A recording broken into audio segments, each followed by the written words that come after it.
জীবনের সবচাইতে সুনিশ্চিত বিষয় হচ্ছে মরণ। মরবই আমরা। And the most uncertain thing in our life is the time of death. আর আমাদের জীবনের সবচেয়ে অনিশ্চিত বিষয় হচ্ছে মৃত্যুর সময়। আমরা জানি না মরবো, যে এটা জানি, জানেন না, কিন্তু কখন মরবো এটা জানি। এই সূরাটা আপনারে এই জিনিসটা জানান দিতে এসেছে যে দুনিয়ার সম্পদ, লোভ, লালসা এগুলো নিয়ে পড়ে থেকো না। এই যে আমাদের ফ্যামিলি, আমাদের বাচ্চা কাচ্চা, আমাদের এত টাকা পয়সার হিসেব, মাস শেষে বাড়ি ভাড়া, গ্যাসের বিল, এইটা সেইটা, আপনি কি মনে করছেন যে আপনি চলে গেলে এগুলো থেমে থাকবে? কিছুই থেমে থাকবে না, সব চলবে আগের মতো, থাকবেন না আপনি। এজন্য শাহাদাত ফয়সাল ওনার ফেসবুকে সর্বশেষে লিখে গিয়েছিল, আমি হীন দুনিয়া, মানে এমন দুনিয়া যেটাতে আমি নাই। সব চলে, সকাল গড়িয়ে বিকেল হয়, শীত শেষে গ্রীষ্ম আসে, দিন শেষে রাত নামে, সব চলে, নাই শুধু আমি। চিল্লায় বলেন ঠিক কিনা? তো এজন্য এগুলি একটু ভাবেন। অনেক ব্যস্ত আমরা। এই দুনিয়ার পুরো জীবনটা এটা হচ্ছে লালসাময় একটা জীবন, লোভ, মরিচিকা, মায়াজাল। এই মায়াজালে আমরা আটকে আছি, ফলে মৃত্যুর কথা আমরা ভুলে গিয়েছি। পাগলের মতো ছুটছি, আরো টাকা লাগবে, আরো খ্যাতি লাগবে, আরো যশ লাগবে, আরো দাপট লাগবে। আমার এত টাকা দিয়ে কি হবে? এত সম্পদ দিয়ে কি হবে? এত ব্যস্ততা দিয়ে কি হবে? তোমার স্টপ, থামো, অনেক হয়েছে, আম্মা থামো। Take a rest, take a breath, and think about death. Think that you have to go back to your Lord. একটু বসেন না, একটু ভাবেন যে আমাকে চলে যেতে হবে, চলে যেতে হবে। এই কোলাহল, এই ব্যস্ততা, এগুলো থাকবে, থাকবো না আমি। সাইয়েদনা ওমর ফারুক বলেছেন, মুতু ক্বাবলা আন তামুতু, মরার আগে একবার মরো। হাসিবু ক্বাবলা আন তুহাসাবু আলাইকুম, তোমার হিসাব নেওয়ার আগে তুমি একবার নিজের হিসাবটা করো না।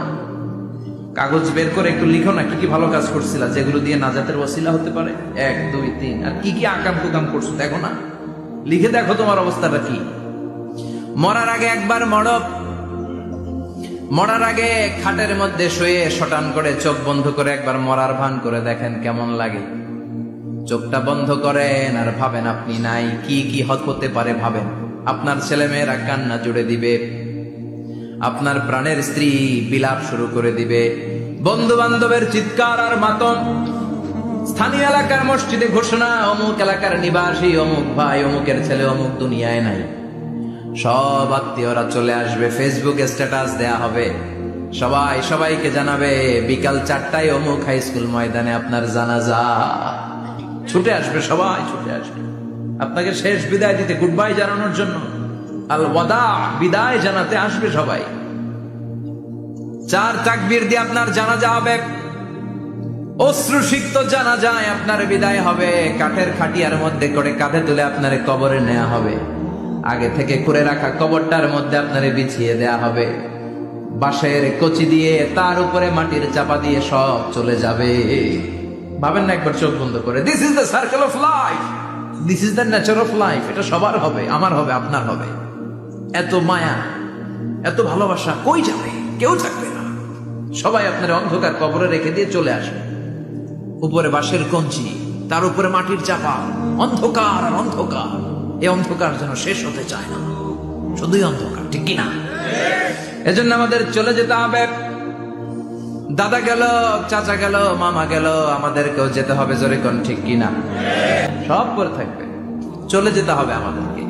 এজন্য আখিরাতের কথা যেন আমাদের স্মরণ হয়। বিশ্বনবী বলতেন, নাহাইতুকুমান জিয়ারাতিল কবুর, আমি তোমাদেরকে কবর জিয়ারত করতে আগে নিষেধ করতাম, কিন্তু এখন নিষেধাজ্ঞা প্রত্যাহার করে নিলাম। এখন সব সময় তোমরা কবরের সামনে যাবা আর জিয়ারত করবা। কবরস্থানে জানতো একটু যাবেন, একটু গেলে আখিরাতের কথাটা স্মরণ হবে। ওখানে ছোট শিশুরা শুয়ে আছে, কিশোর যুবকরা আছে, আপনার মতো তাগড়া যুবক মুরব্বীরা আছে। এরা এই এলাকায় থাকতো, এরা আকাশ থেকে নেমে আসে না, এই এলাকার সন্তান আজ নাই। একটা সার্টেন পিরিয়ড শেষে আপনিও থাকবেন না। This is the nature of life, this is the circle of life. ছোট্ট শিশু হয়ে এসেছিলেন, শৈশব, কৈশোর, যৌবন, প্রৌঢ়ত্ব। আগে ছিলেন সিঙ্গেল, বিয়ে করে হয়ে গেলেন ডবল। এরপরে আল্লাহ আপনাকে একটা মেয়ে দিল, এরপরে মেয়েকে বিয়ে দিয়ে শ্বশুর হলেন, এরপরে ওই মেয়ের ঘরে সন্তান হতে নানা হলেন। আর কতদিন? অনেক দিন হলো তো, অনেক লম্বা সময় পেয়েছেন আপনি। Think about that. এবার যাওয়ার কথা ভাবেন। আখিরাতের সামানের কথা ভাবেন, ফিরে যেতে হবে। কি শক্তিশালী যুবক, বার্ধক্য চলে আসলে লাঠি ছাড়া চলতে পারে না। কুচকুচে কালো দাড়ি সাদা হয়ে যায়, দাড়ির শুভ্রতা, বয়সের ভার, রং ধরা যৌবন জং ধরে শেষ, ঠিক কিনা? This is the circle of life. যুবক ভাইরা, এটাই জীবন, চলে যেতে হবে, কেউ থাকতে পারবে না, ঠিক কিনা?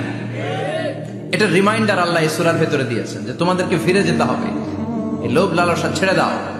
রব্বুল আলামিন বলেন, আলহাকুমুত তাকাসুরু হাত্তা যুরতুমুল মাকাবির। ও গোলাম, দুনিয়ার সম্পদ, লোভ লালসা তোদেরকে পাগল বানিয়ে দিয়েছে। এই লোভ পাগলামি কোনোদিন তোদের থামবে না যতদিন না তোরা কবরে ঢুকবি, ঠিক কিনা? কার কথা? আল্লাহ বললেন, দুনিয়ার সম্পদ আর লোভ আর মোহে তোমরা গাফেল হয়ে গিয়েছো। আখিরাতের কথা বেমালুম তোমরা ভুলে গিয়েছো, কিন্তু আখিরাতে তোমাদের যেতেই হবে, কবরের বাড়িতে তোমাদের ঢুকতেই হবে, ঠিক কিনা? যেতেই হবে। আমরা ভুলে যাই।